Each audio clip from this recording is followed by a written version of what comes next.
माझं नाव गंगा कदम आहे. मी भैरवतंड दमाने शाळेची स्टुडंट आहे. मी सध्या क्रिकेट खेळते. फर्स्ट इंटरनॅशनल मुलींच्या पहिल्या क्रिकेट स्पर्धा झाल्या तेव्हा महाराष्ट्रातून माझी एकटीचीच निवड झाली आणि त्यासाठी मला दमाने सरांनी खूप हेल्प केली. मी फर्स्ट स्टँडर्ड पासून 10th स्टँडर्ड तक दमाने शाळेत ब्लाइंड स्कूलमध्ये शिक्षण घेतलंय आणि आता पण त्यांनी मला क्रिकेटसाठी खूप सपोर्ट वगैरे करताय.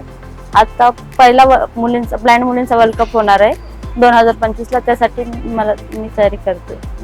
माझं शिक्षण सध्या मुंबईला आहे, पण मुंबईला मला ग्राउंडची हे नसल्यामुळे दमाने सरांनी मला सोलापुरात इलेजन क्लब चालू झाला याच्याविषयी सांगितले होते आणि पूर्ण जेव्हा ग्राउंड ओपनिंग व्हायच्या पहिले सरांनी मला ग्राउंड वगैरे उपलब्ध करून दिलं प्रॅक्टिससाठी आणि आता पूर्ण जिम फॅसिलिटी ग्राउंड सगळं म्हणजे जे मेंबर नाही त्यांनी सरांनी आम्हाला ब्लाइंड स्कूल मधल्या सगळ्या मुलींसाठी फ्री हे केले. सरांनी आम्हाला ब्लाइंड स्कूल मधल्या सगळ्या मुलींसाठी जे इलेजिम क्लबचा पूर्ण हे जिम ग्राउंड फ्री मध्ये हे दिल्याबद्दल सरांचे खूप धन्यवाद आणि थँक्यू सर.